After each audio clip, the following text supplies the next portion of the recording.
தங்கச்சி மடத்தில் போராட்டத்தில் ஈடுபட்டிருக்கும் மீனவர்களோடு மீன்வளத்துறை அமைச்சர் ஜெயக்குமார் தற்போது பேசி வருகிறார். அதன் நேரலையை பார்க்கலாம். இது பற்றிய தகவல்களை நமக்கு நேரலையில் தருவதற்காக செய்தியாளர் ஆனந்தன் தற்போது இணைப்பில் இருக்கிறார். அவரிடம் பேசலாம். ஆனந்தன், தற்போது அமைச்சர் ஜெயக்குமார் அங்கு பேசி வரும் நேரலையை பார்க்கிறோம். அவரிடம் மீனவர்கள் என்னென்ன கோரிக்கைகளை முன்வைக்கிறார்கள்? அதாவது கணேஷ், அவங்க என்ன சொல்றாங்கன்னா, இந்த இன்னைக்கு நடந்த மாதிரி இந்த பிரச்சனை இது மாதிரி ஒண்ணுமே நடக்கக்கூடாது அப்படின்னு சொல்றாங்க. ஏன்னா நாங்க பல கட்டமாக போராட்டம் பண்ணியிருக்கோம்.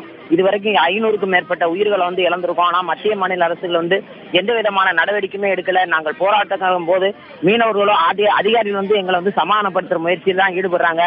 ஆகவே இந்த பிரச்சனை, அதாவது இந்த மீனவருடைய இறப்பு இது இறுதியாக இருக்கணும். இந்த பிரச்சனைக்கு ஒரு நிரந்தரமான ஒரு தீர்வை நீங்க மத்திய அரசை வலியுறுத்தணும் அப்படின்னு ஒரு கோரிக்கையை வச்சிருக்காங்க கணேஷ்.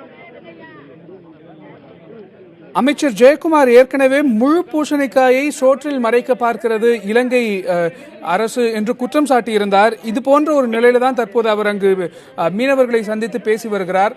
எந்த மாதிரியான இழப்பீடு உள்ளிட்ட ஏதாவது ஒரு அறிவிப்புகளை அவர் முன்வைத்திருக்கிறாரா? அது பற்றி விரிவாக சொல்லுங்கள். அதாவது தமிழக அரசு சார்பில் 5 லட்சம் ரூபாய் அறிவிச்சிருந்தாங்க. ஆனா அது சம்பந்தமா அவர் இன்னும் ஒன்றும் சொல்லல. அவர் எல்லாத்துக்கும் நடவடிக்கை எடுக்கிறோம், நாங்க தமிழக அரசு மத்திய அரசு வலியுறுத்திக்கிட்டு தான் இருக்கோம். கூடிய விரைவில் உங்களுடைய பிரச்சனைக்கு நிரந்தரமான ஒரு தீர்வு ஏற்படும் அப்படின்னு ஒரு உறுதி அளிக்கிறாரு. ஆனா மீனவ அமைப்புகளும் பாதிக்கப்பட்ட குடும்பங்களும் ஒவ்வொரு முறையும் இப்படிதான் நீங்க சொல்றீங்க, ஆனா எந்த விதமான நடவடிக்கையும் எடுக்கிறது இல்லை. ஆகவே இந்த பிரச்சனைக்கு இதோட முடிவு கட்டணும், இதுக்கு ஒரு நிரந்தரமான ஒரு தீர்வு ஏற்படுத்தணும் அப்படின்னு வலியுறுத்துறாங்க. அவங்க ஒவ்வொரு உறவினர்களையும் பார்த்து அவர் ஆறுதல் சொல்றாரு. நிச்சயமா நீங்கள் உங்களுடைய கோரிக்கை நிச்சயமா மத்திய அரசு, அதாவது மாநில அரசு மூலமா மத்திய அரசு நிச்சயமா நடக்கும். இதுக்குண்டான நடவடிக்கை மாநில அரசு முழு மூச்சாக ஈடுபட்டு வர்றாங்க அப்படின்னு சொல்லியிருக்காங்க. அது மட்டும் இல்லாம காலையில கூட முதல்வர் பிரதமருக்கு ஒரு வலியுறுத்தி, அதாவது தமிழக மீனவர்களுக்கு முழுமையான ஒரு பாதுகாப்பு கொடுக்கணும் அப்படின்னு சொல்லி ஒரு வலியுறுத்தி பிரதமருக்கு ஒரு கடிதம் எழுதியிருக்கிறதாகவும் அந்த மீனவ குடும்பங்களுக்கு அவர் சொல்லிட்டு இருக்காரு கணேஷ். மீனவர்களுடைய கோரிக்கை என்பது வெளியுறவுத்துறை அமைச்சர் வரும் வரையில எங்களுடைய போராட்டம் தொடரும் அப்படிங்கிறதாகத்தான் இருக்கிறது. அது பற்றி ஏதாவது வலியுறுத்துகிறார்களா? வெளியுறவுத்துறை அமைச்சகத்திற்கு ஏதாவது தகவல் அனுப்பப்பட்டிருக்கிறதா? அதாவது இவங்க மீனவ சங்கங்கள் அரசு தரப்புலதான் அவங்க இந்த கோரிக்கையை வெளியுறுத்திருக்காங்க.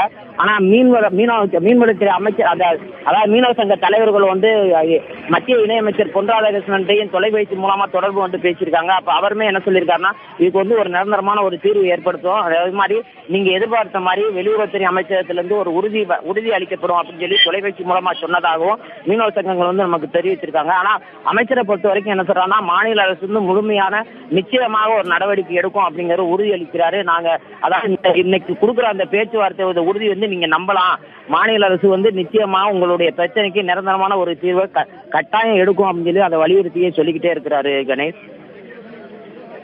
தற்போது அமைச்சர் ஜெயக்குமார் அங்கு அவர்களிடம் பேசிவிட்டு அங்கிருந்து புறப்படும் காட்சிகளை நாம நேரலையில பார்த்து கொண்டிருக்கிறோம். அவர் செய்தியாளர்கள் மத்தியில் ஏதாவது தெரிவிப்பாரா அப்படிங்கறத நாம தொடர்ந்து பார்த்து கொண்டிருக்கலாம். தற்போது அவர் என்ன பேசினார் அப்படிங்கறத பத்தி விரிவாக சொல்லுங்க.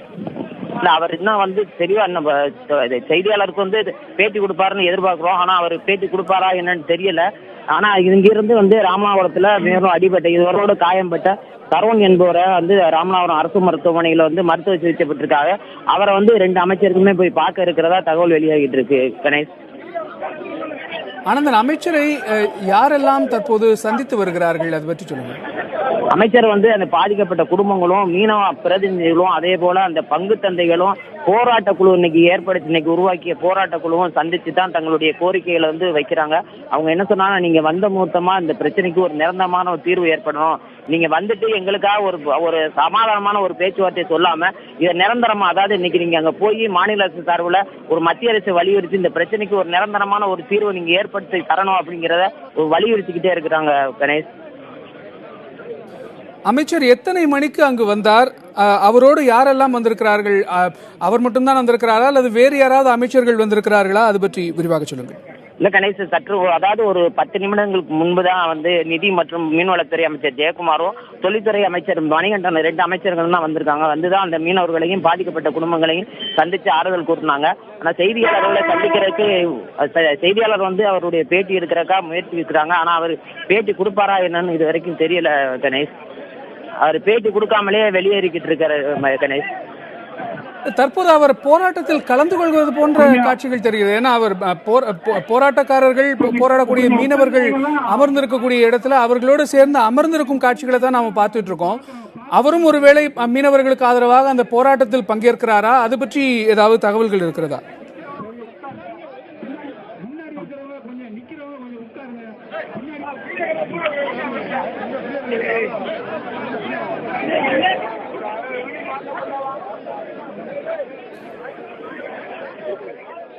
தங்கச்சி மடத்தை சேர்ந்த மீனவர் பிரிட்சோ இலங்கை கடற்படையால் துப்பாக்கிச் சூட்டில் உயிரிழந்ததை அடுத்து அங்கு மீனவர்கள் தொடர் போராட்டத்தில் ஈடுபட்டு வருகிறார்கள். மத்திய வெளியுறவுத்துறை அமைச்சர் நேரில் வந்து தங்களை சந்தித்து இனிமேல் இது போன்ற சம்பவங்கள் நிகழாமல் பார்த்துக் கொள்கிறோம் என்று நேரில் உறுதி கொடுத்தால்தான் இந்த போராட்டத்தை கைவிடுவோம் என்று திடமாக அவர்கள் தெரிவித்திருக்கிறார்கள். மாவட்ட ஆட்சியர் உள்ளிட்ட பிரதிநிதிகளின் பேச்சுவார்த்தையை கூட ஏற்காமல் வெளியுறவுத்துறை அமைச்சர் வர வேண்டும் என்று அவர்கள் கூறியிருக்கிறார்கள். இந்த நிலையில்தான் தமிழக மீன்வளத்துறை அமைச்சர் ஜெயக்குமார் தற்போது அவர்களை சந்தித்து பேசியிருக்கிறார்.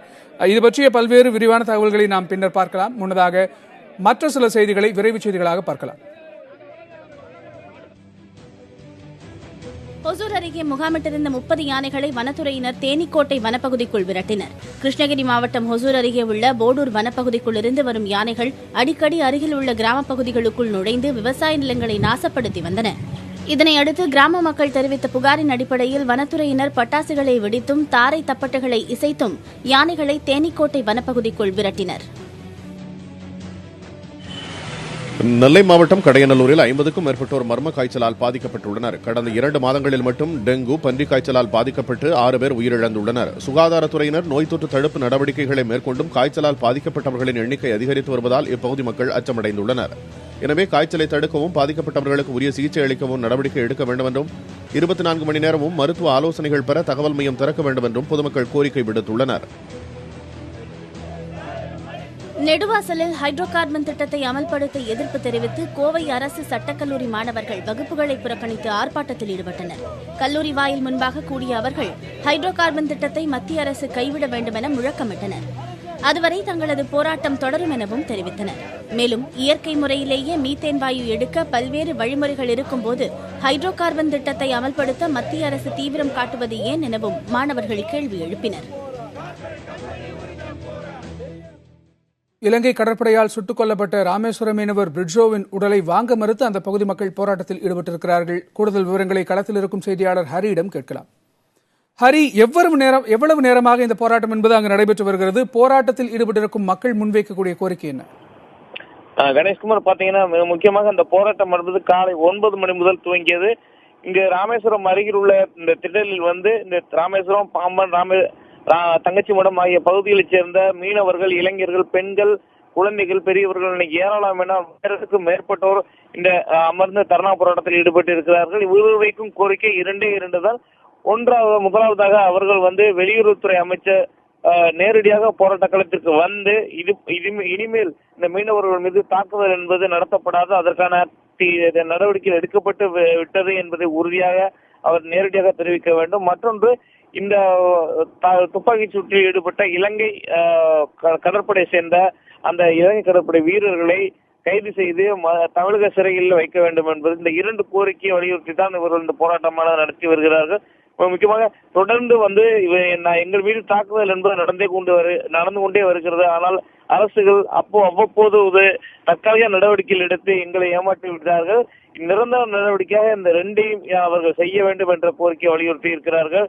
இதனிடையே பிரேத பரிசோதனை செய்யப்பட்ட பிரிட்ஜோவின் உடல் ராமேஸ்வரம் அரசு மருத்துவமனையில் அந்த குளிர்சாதன அறையில் வைக்கப்பட்டிருக்கிறது. அதுவரை இந்த உடலை வாங்க மாட்டோம், நாங்கள் இறுதிச் சடங்குகளை செய்ய மாட்டோம் என்று தெரிவித்திருக்கிறார்கள். பிரிட்ஜோவின் குடும்பம் மட்டுமல்ல, ஒட்டுமொத்த தங்கச்சிமடமே இந்த போராட்ட களத்தில் அமர்ந்திருக்கிறது. இந்த இடத்தை பொறுத்தளவுக்கு பாத்தீங்கன்னா அவர்கள் காலை முதல் பல்வேறு கட்சிகளை சேர்ந்தவர்கள் நேரடியாக வந்து அவர்கள் தங்களுடைய ஆதரவை தெரிவித்திருக்கிறார்கள். அது மட்டுமல்லாது இவர்கள் போராட்டக்காரர்கள் எங்களுக்கு ஆதரவாக, அதாவது வாடிவாசலுக்கு நெடுவாசலுக்கு ஆதரவாக போராடிய அனைவரும் வந்து மீனவர்களுக்காக போராட வேண்டும் என்று இந்த போராட்ட களத்தில் உள்ளவர்கள் வலியுறுத்தி இருக்கிறார்கள். கணேஷ், ஹரி, தற்போது நாம பிரத்யேக காட்சிகளாக அந்த மீனவர் சுட்டுக் கொல்லப்பட்ட அந்த படகை நாம் பார்த்து கொண்டிருக்கிறோம். அங்கு ரத்தம் சிந்தி இருக்கும் அந்த காட்சிகளையும் கூட நாம் தற்போது பார்த்து கொண்டிருக்கிறோம். சற்று முன்னதாக நம்முடன் பேசிய அந்த இறந்த அந்த மீனவர் பிரிட்ஜோவின் உறவினர் சொல்லியிருந்தார், அந்த படகில் துப்பாக்கிச்சூடு நடக்கும்போது அந்த படகில் ஒளிந்து கொண்டு உயிருக்கு பயந்து தனக்கு போன் செய்து இது போல ஒரு துப்பாக்கிச் சூட்டில் இலங்கை கடற்படையினர் ஈடுபட்டிருக்கிறார்கள் என்று கூறியதாக அவருடைய உறவினர் ஒருவர் கூறியிருந்தார். ஆக செல்போன் டவர் இந்திய எல்லைக்குள் தான் கிடைக்கும் என்பதால் இந்திய எல்லைக்குள் தான் இது நடைபெற்றிருக்கிறது என்றெல்லாம் அவர் கூறியிருந்தார். தற்போது அந்த படகை நாம் தற்போது பார்த்துக் கொண்டிருக்கிறோம். அது பற்றிய விவரங்களை சொல்லுங்கள், பகிர்ந்து கொள்ளுங்கள் ஹரி. நிச்சயமா கணேஷ், அதாவது ராமேஸ்வரம் அந்த துறைமுக பகுதியிலிருந்து இந்திய கடற்படை எல்லையானது 11 நாட்டிக்கல் மைல், அதாவது ஒரு நாட்டிக்கல் மைல் என்றால் 1.8 கிலோமீட்டர் தொலைவு இருக்கும். ஏறத்தாழ ஒரு 18 கிலோமீட்டர் தொலைவிலே தான் இந்திய எல்லையான அந்த கடற்பரப்பு முடிவடைகிறது. இந்த சூழலில் தான் இவர்கள் துப்பாக்கி சூடு என்பது 10 நாட்டிக்கல் மைல் தூரத்திற்கு முன்னதாக நடந்திருக்கிறது என்று இந்த மீனவர்கள் குற்றச்சாட்டாக இருக்கிறது. அதாவது இந்திய கடற்பரப்பிற்கு முன்னதாக 10 நாட்டிக்கல் மைல் தூரத்திலே ஒரு 11-12 கிலோமீட்டர் தொலைவிலே நாங்கள் மீன்பிடித்துக் கொண்டிருக்கிறோம். அந்த சூழ்நிலையில் 4 மிகப்பெரிய போட்டை கொண்டு அவர்கள் வந்தார்கள். வந்த உடனே எந்த ஒரு எதுவுமே எங்களுக்கான நேரம் கொடுக்கப்படவில்லை. வரும் பொழுதே அந்த AK-47 ரக துப்பாக்கியில எங்களை தாக்கி கொண்டு சுட்டு எங்களை தாக்கி கொண்டுதான் வந்தார்கள். உயிருக்கு பயந்து நாங்கள் அங்கே ஒளிந்து கொண்டிருந்த சூழ்நிலையில் இந்த கண்ணாடியில் பட்ட குண்டு தெரித்து அந்த பிரிட்ஜோவின் கழுத்தில் வந்தது. அதனைத் தொடர்ந்துதான் அங்குள்ள கண்ணாடிகள் மற்றும் அந்த பொருட்கள் மீது பட்டு குண்டுகள் மற்றொருவர் அந்த சியோ அவர் உடம்பிலும் பட்டிருக்கிறது. இந்த ஒரு சூழல் தான் இருக்கிறது. இந்திய கடற்பரப்பிலே நாங்கள் மீன் பிடித்துக் கொண்டிருக்கிறோம், எங்களுக்கே பாதுகாப்பு இல்லை. தொடர்ந்து எங்களுக்கு அதாவது மீனவ சங்க பிரதிநிதிகள் தகவல் தெரிவித்திருக்கிறோம். உடனடியாக அந்த ரோந்து வர வேண்டிய இந்திய நேவி ஆகியோர் வரவில்லை. இது போன்ற ஒரு சூழலில் நாங்கள் தப்பித்தோம் பிழைத்தோம் என்றுதான் வர முடிந்தது. உயிரை காப்பாற்றிக் கொள்வதற்காகவும் பிரிட்ஜோவை எப்படியாவது காப்பாற்றலாம் என்றுதான் நாங்கள் வந்திருக்கிறோம். எங்கள் வாழ்வாதாரம் பாதிக்கப்பட்டிருக்கிறது என்று சொல்லியிருக்கிறார்கள். இந்த படகை பொறுத்தளவுக்கு பாத்தீங்கன்னா இந்த இடத்துல இருந்தது அந்த கரையிலிருந்து சுமார்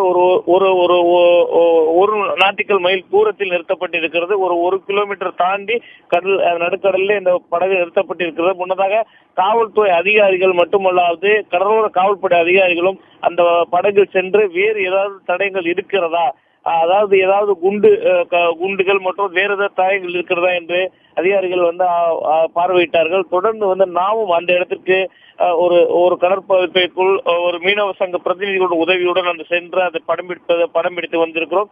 மிகவும் ஒரு கொடூரமான தாக்குதலாக நடத்தியிருக்கிறது என்பதை நேரடியாக பார்த்த பொழுதே தெரிந்திருக்கிறது. சக மீனவர்கள் அவர் கூட சென்ற பிரிட்ஜோ கூட சென்ற மீனவர்களும் அதை உறுதிப்படுத்தி இருக்கிறார்கள். எந்த ஒரு முன்னறிவிப்புமின்றி எப்பொழுதும் வருவார்கள், எங்களுடைய வலைகளை அறுத்தறிவார்கள், அதே நேரத்தில் மீன்களை அள்ளிச் செல்வார்கள், அல்லது கைது செய்து சிறையில் அடைப்பார்கள். இதெல்லாம் நடந்து கொண்டிருக்கும்.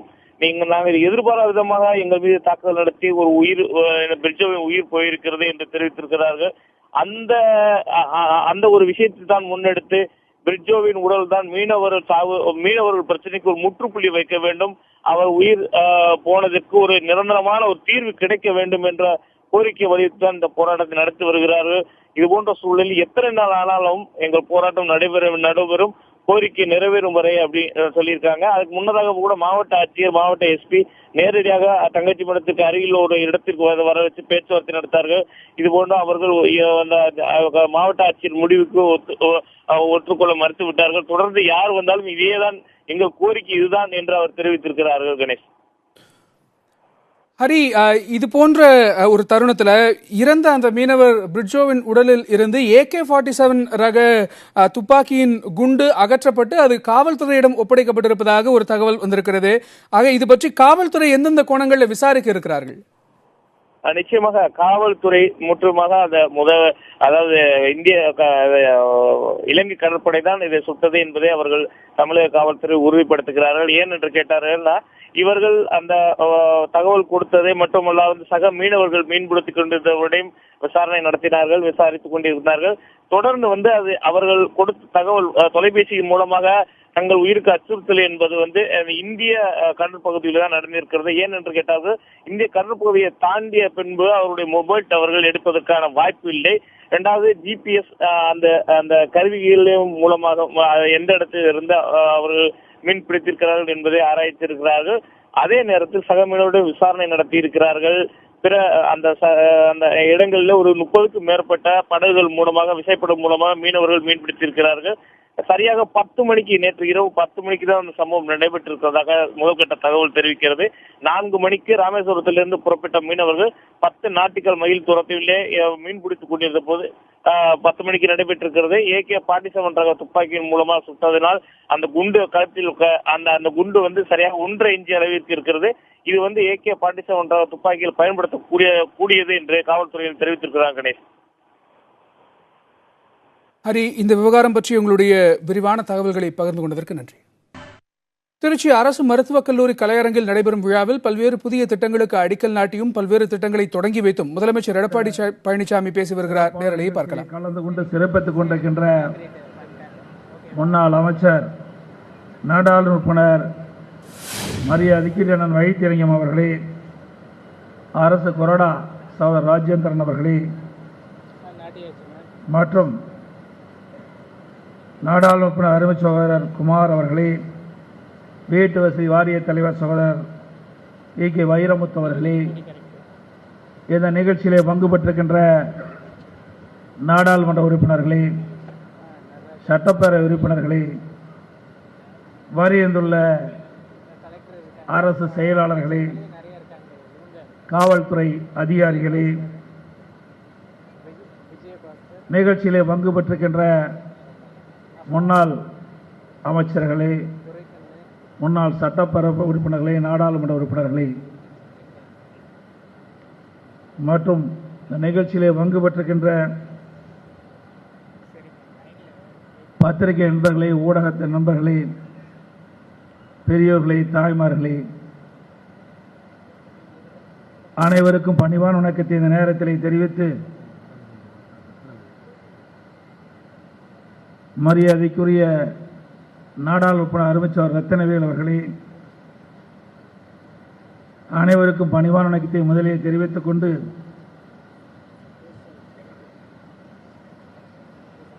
மாண்புமிகு அம்மாவுடைய ஆட்சியிலே தான் அடுக்கடுக்கான திட்டங்கள் மிக குறுகிய காலத்திலே நிறைவு செய்யப்பட்டு மக்கள் பயன்பாட்டிற்கு அவற்றை தொடங்கி வைக்கும் விழாக்களை அடுத்தடுத்து தொடர்ச்சியாக நடத்தும் அரிய வாய்ப்பினை மாண்புமிகு அம்மா அவர்களின் ஆசியால் அம்மா அரசு பெற்றிருக்கின்றது.